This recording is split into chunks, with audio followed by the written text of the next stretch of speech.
എന്താണ് ആം ആദ്മി പാർട്ടിയും ഇവിടുത്തെ മറ്റുള്ള പാരമ്പര്യ പാർട്ടികളുമായിട്ടുള്ള വ്യത്യാസം? നിങ്ങൾക്കറിയാം, 2012 നവംബർ 26 ഡൽഹിയിൽ ആരംഭിച്ച ഒരു ചെറിയൊരു പാർട്ടിയായിരുന്നു ആം ആദ്മി പാർട്ടി. പക്ഷെ ഇന്ന് ഇന്ത്യയിലെ BJPയും കോൺഗ്രസും കഴിഞ്ഞാല് മൂന്നാമത് ദേശീയ പദവിയുള്ള ഒരു പാർട്ടിയായിട്ട് ആം ആദ്മി പാർട്ടി ഈ വെറും 12 വർഷം കൊണ്ട് മാറിയിരിക്കുന്ന ഒരവസ്ഥയാണുള്ളത്. അപ്പൊ ഇന്ത്യയിലെ 2 സംസ്ഥാനങ്ങള്, അതായത് ഡൽഹിയിലും പഞ്ചാബിലും ഇന്ന് ഭരിക്കുന്നത് ആം ആദ്മി സർക്കാരാണെന്നുള്ള കാര്യവും നമ്മൾക്ക് എല്ലാവർക്കും അറിയാവുന്നതാണ്. ഇന്ത്യയിലെ ഗോവയില്, അതുപോലെ ഗുജറാത്തില്, ഹരിയാനയില്, ഇങ്ങനെയുള്ള സംസ്ഥാനങ്ങളിലെല്ലാം ആം ആദ്മി പാർട്ടിക്ക് MLA-മാരും ഇന്നുള്ള ഒരു അവസ്ഥയാണ്. പല പ്രദേശങ്ങളിലേക്കും ആം ആദ്മി പാർട്ടി കടന്നു കയറുകയും മറ്റുള്ള രാഷ്ട്രീയ പാർട്ടികളെ പിന്തള്ളിക്കൊണ്ട് മാറുന്നൊരവസ്ഥ. ഇപ്പോൾ ദേശീയ രാഷ്ട്രീയത്തിലേക്ക് നമ്മൾ കടക്കുകയാണെങ്കിൽ എന്താണ് ഈ ഒരു ജാഥയുടെ അല്ലെങ്കിൽ രാഷ്ട്രീയ സന്ദേശ യാത്രയുടെ പ്രാധാന്യം എന്ന് നമ്മളൊന്ന് ചിന്തിക്കുക. നമ്മൾക്കറിയാം, കേന്ദ്രം ഭരിക്കുന്ന BJPയുടെ നയം എന്ന് പറയുന്നത് ഹിന്ദുത്വ അജണ്ടയിൽ ഊന്നി ജനങ്ങളെ ഭാഷയുടെയും ജാതിയുടെയും മതത്തിന്റെയും പേരിൽ ഭിന്നിപ്പിച്ച് കോർപ്പറേറ്റുകളുടെ സപ്പോർട്ടോടുകൂടി വളരുന്ന ഒരു രാഷ്ട്രീയ പാർട്ടിയിൽ ഭരിക്കുന്ന ഒരു പാർട്ടിയായിട്ട് മാറിക്കൊണ്ടിരിക്കുകയാണ്. ഈ ലോക്സഭാ ഇലക്ഷൻ അടുത്തു കഴിഞ്ഞിരിക്കുകയാണ്. അവരുടെ ലക്ഷ്യം എന്ന് പറയുന്നത് അവർക്ക് 400 സീറ്റ്, മോഡി ഇപ്പോഴേ പ്രഖ്യാപിച്ചു കഴിഞ്ഞിരിക്കുകയാണ്, 400 സീറ്റ് കിട്ടും. BJPക്ക് തന്നെ 400, ബാക്കിയുള്ളത് അവരുടെ സഖ്യകക്ഷികൾക്കോട് കിട്ടി. ഇന്ത്യ എന്ന രാജ്യം BJPയുടെ ഒറ്റ ഒരു രാഷ്ട്രീയ പാർട്ടിയുടെ കീഴിലാക്കുവാനുള്ള ഒരു തന്ത്രമാണ് അവർ പയറ്റിക്കൊണ്ടിരിക്കുന്നത്. എന്താണ് അങ്ങനെ വന്നാൽ എന്താണ് ഇവിടെ ഒരു കുഴപ്പം എന്ന് നമുക്ക് ചിന്തിക്കാം. നിങ്ങൾ ഈയിടെ കണ്ടു കാണുന്ന റഷ്യയിലെ അവസ്ഥ. അവിടെ പുട്ടിന്റെ കടുത്ത വിമർശകനായ മനുഷ്യന് ജയിലിൽ മരിച്ചു കിടക്കുന്നതായിട്ട് നമ്മൾ ഈ കഴിഞ്ഞ ദിവസം കണ്ടു. അവർ പറഞ്ഞത്, റഷ്യൻ ഭരണകൂടം പറഞ്ഞത് അദ്ദേഹം മരിച്ചത് അദ്ദേഹത്തിന് എന്താ അസുഖമായിരുന്നു, അറ്റാക്ക് പിടിച്ചതാണ്, ഹാർട്ട് അറ്റാക്ക് ഉണ്ടായതാണെന്ന്, അല്ലെ ഭക്ഷ്യവിഷബാധയാണെന്നൊക്കെയാണ് നമ്മൾ കണ്ടത്. പക്ഷെ യഥാർത്ഥത്തിൽ എന്താണ്, പുട്ടിന്റെ കടുത്ത വിമർശകനായിരുന്ന ആ അലക്സി നവൽനിയെ തന്നെ ദാരുണമായിട്ട് വധിച്ചതാണ് ആ സംഭവം. അപ്പോൾ ഇതാണ് ഇവിടെ സംഭവിക്കാൻ പോവുക. എതിരാളികളെ എല്ലാം നിഷ്കരണം ഇല്ലാതാക്കിക്കൊണ്ട് അതിന്റെ പല പദ്ധതികളും ഇപ്പോൾ നടപ്പിലാക്കിക്കൊണ്ടിരിക്കുകയാണ്. നിങ്ങൾക്കറിയാം, എല്ലാ പാർട്ടികളിൽ നിന്നും, പ്രത്യേകിച്ച് കോൺഗ്രസിൽ നിന്നും എത്ര നേതാക്കന്മാരാണ് BJPയിലേക്ക് പാഞ്ഞു പോയിക്കൊണ്ടിരിക്കുകയാണ്. ഇന്നലെ നമ്മുടെ കേരളത്തിൽ നിന്ന് പത്മജ വേണുഗോപാലിനെ കൊണ്ടുപോയി. കഴിഞ്ഞ ആഴ്ച ഗുജറാത്തിൽ നിന്ന് PCC പ്രസിഡന്റിനെയും, അതുപോലെ മഹാരാഷ്ട്രയിൽ നിന്ന് മുൻ മുഖ്യമന്ത്രിയുടെ മകനെയും മുൻ മന്ത്രിയെയും എല്ലാരെയും കൊണ്ടുപോകണം. എല്ലാവരും BJPയിലും. കാരണം എന്താ, ബാക്കിയുള്ള BJPയിലേക്ക് ചെന്നാല് ഒരു പ്രശ്നവുമില്ല. ED അന്വേഷണം ഉണ്ടെങ്കിലും അല്ലെങ്കിൽ PMLA മണി ലോണ്ടറിംഗ് ആക്ടിന്റെ കീഴിലുള്ള അന്വേഷണം എന്ത് കേസിൽ പ്രതികളാണെങ്കിലും BJP ചേർന്ന് കഴിഞ്ഞാൽ ആ കേസുകളെല്ലാം അവർ തീർക്കും. പിന്നെ ഒരു കുഴപ്പവുമില്ല. അതുകൊണ്ടാണ് ഞങ്ങൾ പറയുന്നത് BJP ഒരു വാഷിംഗ് മെഷീനാണ്. ഇവിടെയുള്ള അഴിമതിക്കാരെ എല്ലാം പിടിച്ച് BJPയുടെ വാഷിംഗ് മെഷീനകത്തിട്ടാൽ പിന്നെ ഒരു കുഴപ്പവുമില്ല, എല്ലാം സന്തോഷകരം എന്നുള്ള ഒരു അവസ്ഥയിലേക്ക് എത്തിച്ചേർന്നിരിക്കുകയാണ്. ഒരു ഏകപക്ഷീയമായ ഒരു ഭരണകൂടം അല്ലെങ്കിൽ പ്രതിപക്ഷമില്ലാത്തൊരു ഭരണകൂടം വന്നു കഴിഞ്ഞാൽ എന്താണ് സംഭവിക്കുക? അതിന് ഉദാഹരണമാണ് നമ്മുടെ നാട്ടില് സഹകരണ ബാങ്കുകള്. ഈയിടെ പാലായിലെ കെഴുതടിയൂർ ബാങ്ക്, വലവൂരുള്ള സർവീസ് സഹകരണ ബാങ്ക്, കടനാട്ടിലുള്ള സർവീസ് സഹകരണ ബാങ്ക് എല്ലാം സാമ്പത്തികമായിട്ട് പൊളിഞ്ഞു. ബാങ്കില് നിക്ഷേപകർ ഓടിക്കൂടുമ്പോൾ പണം കൊടുക്കാനില്ലാത്ത എന്തുകൊണ്ടാണ് സംഭവിച്ചത്? അവരെയൊന്നും പ്രതിപക്ഷമില്ലായിരുന്നു. ഭരിക്കുന്ന ഏത് പാർട്ടിയാണോ അവർ മാത്രമാണ് ഭരിച്ചുകൊണ്ടിരുന്നത്. ബോർഡ് മെമ്പർമാർ അവർക്ക് തോന്നുന്നവർക്ക് അവരുടെ ഇഷ്ടക്കാർക്കും ലക്ഷക്കണക്കിന് കോടിക്കണക്കിന് രൂപയുടെ പണം ലോണായിട്ട് കൊടുത്തിട്ട് ഒരു ഈടുമില്ലാതെ കൊടുത്തു. ആരും ചോദ്യം ചെയ്യാനില്ല.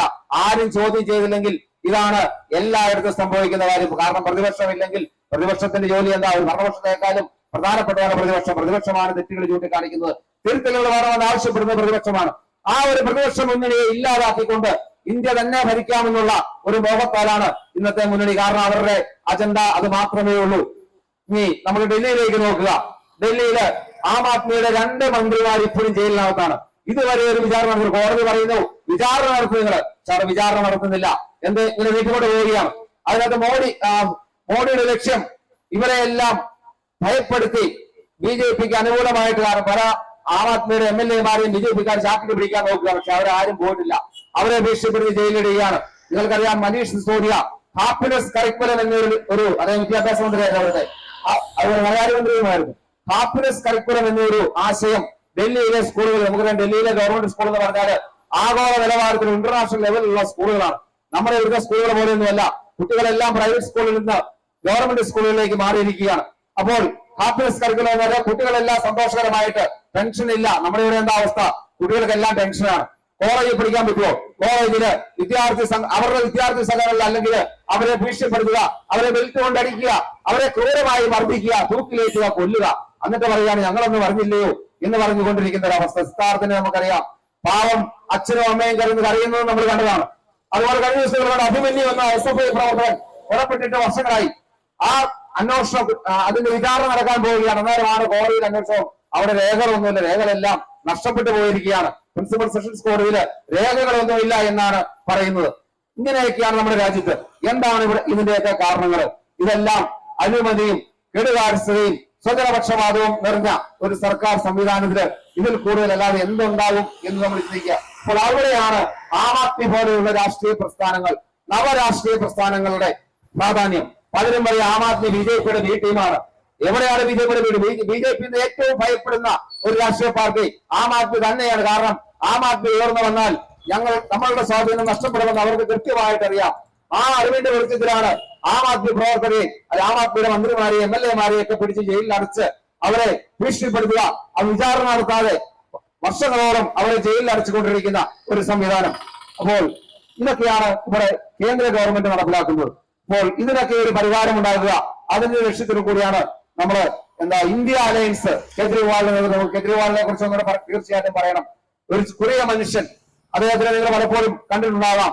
അദ്ദേഹമാണ് ആം ആദ്മി പാർട്ടി എന്ന ആ പ്രസ്ഥാനത്തിന്റെ ഇന്നത്തെ അമരക്കാരൻ. അദ്ദേഹം ഒരു നിസ്സാരക്കാരനായ മനുഷ്യനൊന്നുമല്ല. IIT ഖരഗ്പൂരിൽ നിന്ന് എഞ്ചിനീയറിംഗ് പാസ്സായി, അതിനുശേഷം സിവിൽ സർവീസിൽ IRS പാസ്സായി. അദ്ദേഹം ഇൻകം ടാക്സില് അസിസ്റ്റന്റ് കമ്മീഷണറായി ജോലി ചെയ്യുന്ന ഒരു മനുഷ്യനാണ്. അപ്പോഴാണ് അദ്ദേഹത്തിന് മനസ്സിലായത് ഈ താൻ ജോലി ചെയ്യുന്ന പ്രസ്ഥാനത്തിൽ അല്ലെങ്കിൽ താൻ ജോലി ചെയ്യുന്ന ഡിപ്പാർട്ട്മെന്റിലും അഴിമതിയുടെ കൂമ്പാരമാണ്. അപ്പോൾ അതുകൊണ്ടാണ് അദ്ദേഹം അത് VRS എടുത്തു.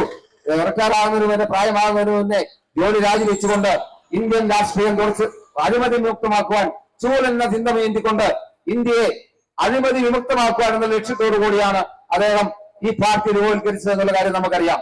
ഇനി അദ്ദേഹം ഡൽഹിയിൽ കൊടുക്കുന്ന കാര്യങ്ങൾ എന്തൊക്കെയാണ്? നിങ്ങൾ ബോർഡിലൊക്കെ എഴുതി വെച്ചിട്ടുണ്ട്, വെറുതെ എഴുതിയിരിക്കുന്നൊന്നുമല്ല. മറ്റുള്ള രാഷ്ട്രീയ പാർട്ടിക്കാർ പറഞ്ഞ പോലെ വെറുതെ പറയുന്നതല്ല. നിങ്ങളുടെ ബന്ധുക്കാരും നിങ്ങളുടെ കുട്ടികളൊക്കെ ഡൽഹിയിലൊക്കെ പഠിക്കുന്നവർ അവരോട് ചോദിച്ചു നോക്കുക. ഒരു മനുഷ്യനും കെജ്രിവാളിനെ കുറിച്ച് കുറ്റം പറയാൻ സാധ്യതയില്ല, കുറ്റം പറയുകയില്ല. കാരണം എന്താണ്? അദ്ദേഹം അവിടെ 200 യൂണിറ്റ് വൈദ്യുതി സൗജന്യം. നമുക്കറിയാം, നമ്മുടെ ഇവിടെ 2 മാസമാണ് വൈദ്യുതി ബില്ല് വരുന്നത്. അവിടെ 1 മാസമാണ് 200 യൂണിറ്റ്. കേരളത്തില് 8 രൂപ ചില്ലറയാണ് 1 യൂണിറ്റ് വൈദ്യുതിയുടെ വില. അങ്ങനെ തന്നെ നോക്കുമ്പോൾ 1200 രൂപ 200 യൂണിറ്റ് വൈദ്യുതി അവിടെ ജനങ്ങൾക്ക് സൗജന്യമാണ്. എങ്ങനെയാണ് ഇത് സൗജന്യമായിട്ട് കൊടുക്കുക? അവിടെ അദ്ദേഹം വലിയ ഒരു മാജിക്കൊന്നും കാണിക്കുന്നില്ല. കാണിക്കുന്ന ഇത്ര മാത്രമേ ഉള്ളൂ. ജനങ്ങളിൽ നിന്ന് പിരിക്കുന്ന നികുതി, വ്യാപാരികളിൽ നിന്ന് പിരിക്കുന്ന നികുതി, നമ്മൾ പെട്രോൾ അടിക്കുമ്പോൾ കിട്ടുന്ന നികുതി, ഇതെല്ലാം ജനങ്ങൾക്ക് തിരിച്ചു കൊടുക്കുകയാണ്. അങ്ങനെയാണ് അദ്ദേഹം ഈ 200 യൂണിറ്റ് വൈദ്യുതി കൊടുക്കുക. അത് മാത്രമാണോ? 20,000 ലിറ്റർ വെള്ളമാണ് ഡൽഹി നിവാസികൾക്ക് അദ്ദേഹം ഫ്രീ ആയിട്ട് കൊടുക്കുക. അതുപോലെ സ്ത്രീകൾക്ക് യാത്രാ സൗജന്യം. അതുപോലെ കഴിഞ്ഞ ഈ ബഡ്ജറ്റില് ഒരാഴ്ച മുമ്പ് നിങ്ങൾ കണ്ടു കാണും, 18 വയസ്സ് പൂർത്തിയായ എല്ലാ സ്ത്രീകൾക്കും 1000 രൂപ വീതം പ്രതിമാസം എല്ലാ വീടുകളിലെയും പെൺകുട്ടികൾക്ക്, സ്ത്രീകൾക്ക് കൊടുക്കുവാൻ ഈ ഗവൺമെന്റ് തീരുമാനിച്ചിരിക്കുകയാണ്. 2015 35,000 കോടി കടമായിരുന്ന ഈ ഡൽഹി ഗവൺമെന്റ് ഇന്നത്തെ അവസ്ഥ നിങ്ങൾ കണ്ടു കാണും. 14,500 കോടി രൂപ മിച്ചമുള്ള ഒരു ഗവൺമെന്റ് ആയിട്ട് ഡൽഹി ഗവൺമെന്റ് മാറി. എന്തുകൊണ്ടാണ്? അദ്ദേഹം അല്ലെങ്കിൽ അദ്ദേഹത്തിന് കീഴിലുള്ള മന്ത്രിമാരാരും ഒരു പൈസ പോലും വീട്ടിൽ കൊണ്ടുപോകുന്നില്ല. അവരത് ജനങ്ങൾക്ക് വേണ്ടി ചെലവഴിക്കാൻ നിങ്ങൾ ഈയിടെ കണ്ടു കാണും. 29 കോടിയുടെ പാലം 150 കോടിക്ക് വരുന്നത്, ബാക്കി 100 കോടി സർക്കാർ ഖജനാവിലേക്ക് തിരിച്ചടയ്ക്കും. നമ്മുടെ ഇവിടെ എന്താ അവസ്ഥ? കിട്ടുന്ന പണമെല്ലാം ഊരാളുകൾ സൊസൈറ്റി, അവർക്ക് ടെൻഡറുമില്ല, ഒന്നുമില്ല, എല്ലാം അവർ ചെയ്യുകയാണ്. എങ്ങോട്ട് പണം പോകുന്നു, ആർക്ക് പോകുന്നു എന്ന് ഒന്നും നമുക്കറിയില്ല. കരിമണൽ കർത്തായിക്ക് 40,000 കോടി ലാഭം ഉണ്ടാക്കി. ഈ സംസ്ഥാനത്തിന് കിട്ടേണ്ട പണമായിരുന്നു. ഇതൊക്കെയാണ് ഇവിടെ നടക്കുന്നത്. ഈ 40,000 കോടി കൂടി ഉണ്ടായിരുന്നെങ്കിൽ 7 മാസത്തെ പെൻഷൻ 1,600 രൂപ, 4,500 കോടി രൂപ കൊടുക്കാനുണ്ട്. 60 ലക്ഷം ആൾക്കാരാണ് കേരളത്തില് പെൻഷൻ മേടിക്കുന്നത്. മറിയക്കുട്ടി ചേച്ചി വഴിയിൽ ഇറങ്ങിയപ്പോഴാണ് സർക്കാർ നാണക്കേടായത്. എന്തൊക്കെയായിരുന്നു അവർക്കെതിരെ പറഞ്ഞത്? ഇതൊക്കെയാണ് കുപ്രചരണങ്ങൾ കൊണ്ടും വെറും നുണകൾ കൊണ്ടും നമ്മുടെ പൊതുജനങ്ങളെ തെറ്റിദ്ധരിപ്പിച്ചുകൊണ്ട് നമ്മുടെ വോട്ട് മേടിക്കാൻ വേണ്ടി ഇനി ഇലക്ഷൻ വരികയാണ്. എല്ലാവരും ചിരിച്ചുകൊണ്ടിറങ്ങിയിട്ടുണ്ട്. ആം ആദ്മി പാർട്ടി അങ്ങനെയുള്ള ഒരു പ്രസ്ഥാനമല്ല. അതുകൊണ്ടാണ് ഇതിന് നവ സന്ദേശ യാത്ര എന്ന് പറയുവാനുള്ള കാരണം.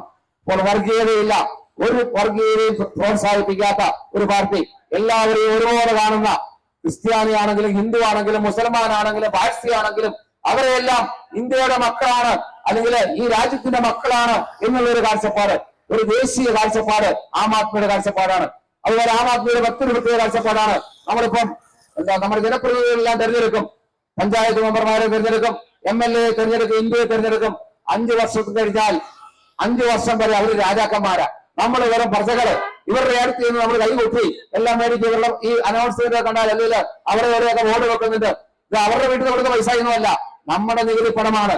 ഈ നികുതി പണം കൊണ്ട് നമ്മൾക്ക് കിട്ടേണ്ട ആനുകൂല്യങ്ങളെല്ലാം ഇവര് തൂർത്തടിച്ച് ഇവരുടെ സൗകര്യങ്ങൾ നമുക്കറിയാം. ഇവിടുത്തെ കേരളത്തില് മന്ത്രിമാരുടെ പേഴ്സണൽ സ്റ്റാഫ് ഓരോ 2.5 വർഷം കഴിയുമ്പോഴും അവരെ മാറ്റിക്കൊണ്ടിരിക്കുക. ഈ പണമെല്ലാം എങ്ങോട്ടാ പോകുന്നത്? അതുപോലെ തന്നെ വേറൊരു തട്ടിപ്പാണ് നമ്മുടെ സംസ്ഥാന സർക്കാർ. ഈ മെയ് മാസത്തിലൊക്കെ റിട്ടയർ ചെയ്യുന്ന ഉദ്യോഗസ്ഥരുണ്ട്, അവർക്ക് 2 മാസം കൂടെ ഇനി റിട്ടയർ ചെയ്യാനുള്ള സമയമുള്ളൂ. അതിനു മുമ്പ് അവർക്കെല്ലാം പ്രൊമോഷൻ കൊടുക്കുക. ഉദാഹരണം പറയുകയാണെങ്കിൽ ഒരു ഹൈസ്കൂൾ ഹെഡ് മാസ്റ്റർ ആണെങ്കിൽ അദ്ദേഹത്തിന് DO ആയിട്ട് കൊടുക്കും. അപ്പൊ DO ആയിട്ട് കൊടുക്കുമ്പോൾ അന്നേരം 2 മാസം ഇൻക്രിമെന്റ് അഡീഷണൽ കിട്ടുകയാണ്. ഈ 2 മാസത്തെ ഇൻക്രിമെന്റ് അദ്ദേഹത്തിന്റെ പെൻഷൻ കാലം മുഴുവൻ ഇത് കിട്ടും. ഇതൊരു തട്ടിപ്പ്. ഇതാരും പൊതുജനം അറിയില്ല. പൊതുജനം പറയും ഇതെല്ലാം ഉദ്യോഗസ്ഥർ കൊണ്ടുവന്നൊന്നുമല്ല. ഇങ്ങനെയുള്ള ധൂർത്താണ് ഇവിടെ നടക്കുക. അതുപോലെ ഇവിടെ നിർമ്മാണ പ്രവർത്തനം നടക്കുകയാണെങ്കിൽ എത്ര രൂപയാണ്? 100 രൂപയ്ക്ക് ചെയ്യേണ്ട ജോലി 200 രൂപയ്ക്ക് കൊട്ടേഷൻ ഇടും. ആ 100 രൂപ ഇവരുടെ പോക്കറ്റില്. ഇതൊക്കെയാണ് ഇവിടെ നടക്കുക. അപ്പോൾ ഈ ഒരു ഇതിന് ഒരു മാറ്റം വരുവാൻ ആം ആദ്മി പാർട്ടി പോലെയുള്ള നവ പ്രസ്ഥാനങ്ങളെ നമ്മൾ തീർച്ചയായിട്ടും സപ്പോർട്ട് ചെയ്യുക, അവരെ അനുഗ്രഹിക്കുക. മോഡി ഗവൺമെന്റിന്റെ തെറ്റായ നയങ്ങള്, മോഡി പറയുന്നത് എന്താ? ഇന്ത്യ ലോകത്തിലെ 3ാമത്തെ സാമ്പത്തിക ശക്തിയാണ്. $5 ട്രില്യൺ സാമ്പത്തിക ശക്തിയായിട്ട് മാറാൻ പോവാണെന്ന് പറയുന്നത്. അതുകൊണ്ട് ഇന്ത്യയിൽ ദരിദ്രരില്ല. കഴിഞ്ഞ ദിവസത്തെ പേപ്പറിൽ കണ്ടു കാണും, ഇന്ത്യയിലെ ദരിദ്രരുടെ 9% ഇന്ത്യയിലെ ദരിദ്രരെന്നാണ് അദ്ദേഹം പറയുക. അപ്പോൾ ഇത് ശരിയാണോ ഇല്ലയോ നമ്മളൊന്ന് നോക്കുക. 2 കാര്യങ്ങൾ കൂടെ പറയാം, നിങ്ങൾ ശ്രദ്ധിച്ചു നോക്കുക. ഒന്നാമത്തെ കാര്യം, നമ്മുടെ ഈ പ്രധാനമന്ത്രിയുടെ കൊറോണ കാലത്ത് അദ്ദേഹം ഗരീബ് കല്യാൺ അന്ന യോജന എന്ന് പറയുന്ന 25 കിലോ ഭക്ഷ്യവസ്തുക്കള് ജനങ്ങൾക്ക് ഫ്രീ ആയിട്ട് കൊടുക്കുന്ന ഒരു പരിപാടിയാണ് ആ ഗരീബ് കല്യാൺ അന്ന യോജന. അത് ഈയിടെ 2028 വരെ 25 വരെയാണ് നീട്ടിയിട്ടുണ്ട്. അപ്പോൾ ആ സ്കീമില് നമുക്കറിയാം ഇന്ത്യയിൽ 140 കോടി ജനങ്ങളാണുള്ളത്. ഈ സ്കീമിൽ പ്രകാരം ഇന്ത്യയില് ഈ ഭക്ഷ്യവസ്തു മേടിക്കുന്ന ആൾക്കാരുടെ എണ്ണം 80 കോടിയാണ്. അതായത് ഏതാണ്ട് 57% വരും. അപ്പോൾ ഈ മോഡി പറയുന്ന കണക്ക് 9% ഇവിടെ ദരിദ്രർ എന്ന് പറയുന്നതിൽ എന്താണ് അർത്ഥമുള്ളത്? ബാക്കിയുള്ള ആൾക്കാര് എന്തുകൊണ്ടാണ് ഇങ്ങനെ ഈ ഭക്ഷ്യവസ്തു, സൗജന്യ ഭക്ഷ്യവസ്തുവിന് വേണ്ടി മേടിക്കാൻ വേണ്ടി ക്യൂ നിൽക്കുന്നത്? അതുപോലെ മറ്റൊരു കാര്യം, നമ്മുടെ മഹാത്മാഗാന്ധി നാഷണൽ ഗ്രാമീണ തൊഴിൽ പദ്ധതി ഉണ്ട്, നമുക്കറിയാം. നമ്മുടെ തൊഴിലുറപ്പ് പദ്ധതി. ഈ തൊഴിലുറപ്പ് പദ്ധതിയിൽ സർക്കാരിന്റെ കണക്ക് പ്രകാരം 2023-24 11% തൊഴിലാളികളുടെ എണ്ണം വർദ്ധിച്ചത്. അപ്പോൾ എന്തുകൊണ്ടാണ് ഇതിന് ഒരു ദിവസം 250 രൂപ 300 രൂപയാണ് പരമാവധി 100 ദിവസം നമുക്ക് ജോലി കിട്ടുന്ന ഒരു പരിപാടിയാണ്, കേന്ദ്ര ഗവൺമെന്റ് സ്കീമാണ്. അപ്പോൾ 11% ആൾക്കാർ ഈ മേഖലയിലേക്ക് മാറുന്നുണ്ടെങ്കിൽ ഇവിടെ എന്തോ കുഴപ്പമുണ്ടല്ലോ. തീർച്ചയായിട്ടും ഈ തൊഴിലില്ലായ്മ നിരക്ക് ഇന്ത്യയിൽ ഭയങ്കരമാണ്. അതുകൊണ്ടാണ് നമ്മുടെ കുട്ടികളെല്ലാം വിദേശത്തേക്ക് പോവുകയാണ് പഠിക്കാൻ. ഇവിടെ എങ്ങനെയാലും +2 ഒക്കെ കഴിഞ്ഞ് പറ്റുന്നവരെല്ലാം യൂറോപ്യൻ രാജ്യങ്ങളിലേക്ക് പോവുകയാണ്. അപ്പൊ അങ്ങനെ ഒരു അവസ്ഥ ഒരു സൈഡിൽ നിൽക്കുകയാണ്.